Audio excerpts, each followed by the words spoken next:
got another comment here. This comes from Reggie. Reggie writes in and say, hey, Spann, that jersey is fire. Appreciate you, brother. He said, I never really took you for a hockey fan, but that Maple Leaf sweater is a classic. Hey, man, I've never been a Toronto Maple Leafs fan. I just like the jersey, bro. I just like the jersey, but I appreciate you appreciating the jersey, man.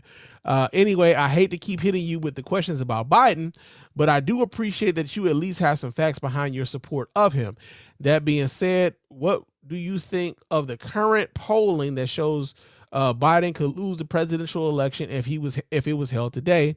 And what do you think of the vast number of people whose biggest concern about Biden is his age and whether or not he would actually live through a second term? Appreciate the podcast and can't wait to hear your response. Thanks. Appreciate you, Reggie, for writing in, man. So here's my thing. When it comes to whether or not Joe Biden should be able to win a second term, man, we knew that Joe Biden was an old motherfucker when we voted for him in 2020. Like, real talk. We knew what that was. The other part about it is this. This isn't necessarily about Joe Biden. This has everything to do with people being scared of the fact that, like, Kamala Harris is vice president and she stands to be the heir apparent should Joe Biden, should anything happen to Joe Biden, should Joe Biden die while he's in office, unfortunately, let's say Joe Biden wins in 2024, people are looking for Kamala Harris again to be the heir apparent because she is the vice president of the United States. She's number 2 in the Democratic Party. So when people are talking about, they don't necessarily know if they want to vote for Joe Biden, what they're really saying in a lot of indirect terms is, hey, I don't know if I'm willing to cast a vote for Kamala Harris, right?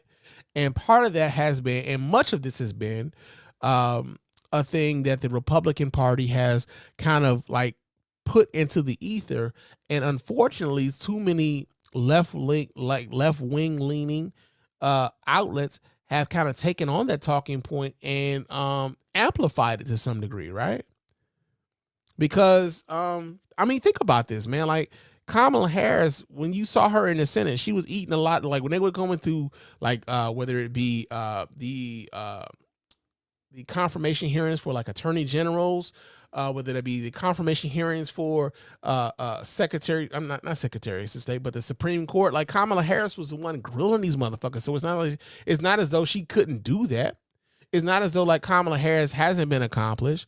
It's not as though Kamala Harris hasn't been the first black woman to be attorney general of the state of California.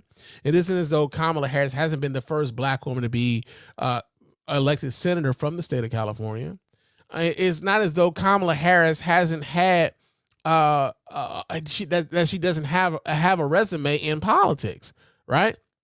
But there has been a concerted effort to try to marginalize Kamala Harris from the moment that she was selected as Joe Biden's running mate back in 2020, man. There's been a concerted effort to try to marginalize her. And when people talk about whether or not Joe Biden is, he's old. Hey, man, we knew he was old 3 years ago, right? And not only that, Donald Trump is not that much younger than Joe Biden. He's only like 3 or 4 years younger than Joe Biden.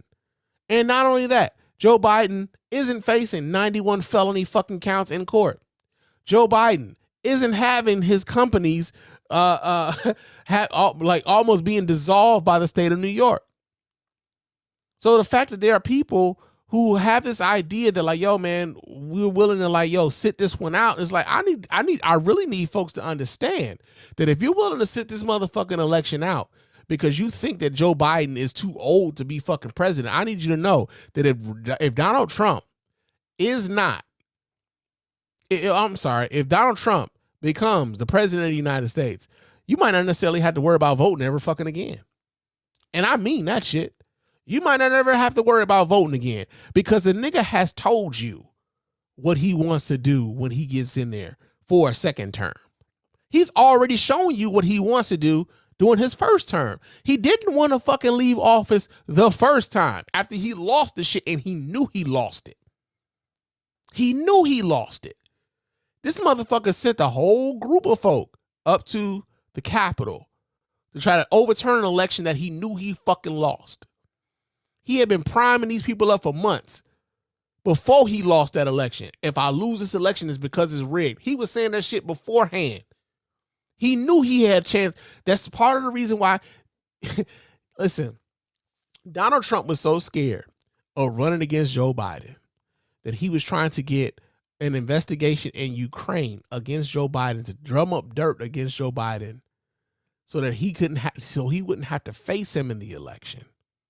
That's what his first fucking impeachment was about, to try to drum up dirt on Joe Biden. Donald Trump knew. Hell, Donald Trump lost the first fucking election. If we're going on sheer numbers, man, like more people voted for Hillary Clinton than they voted for Donald Trump. So I need y'all to understand, like, yeah, Joe Biden's old, right? Joe Biden's old. He was old when we elected him in 2020.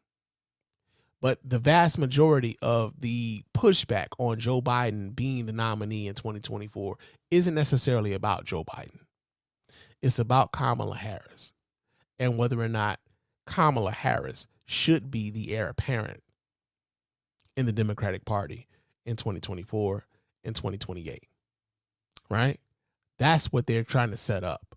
They don't want Kamala Harris to be the next president. You heard it here, man. I'm telling y'all right now. That's what this is. That's what all of this is about. Real talk. But thank you, Reggie, for writing in. And I appreciate you, brother. Hope to hear from you again soon, man. Real talk.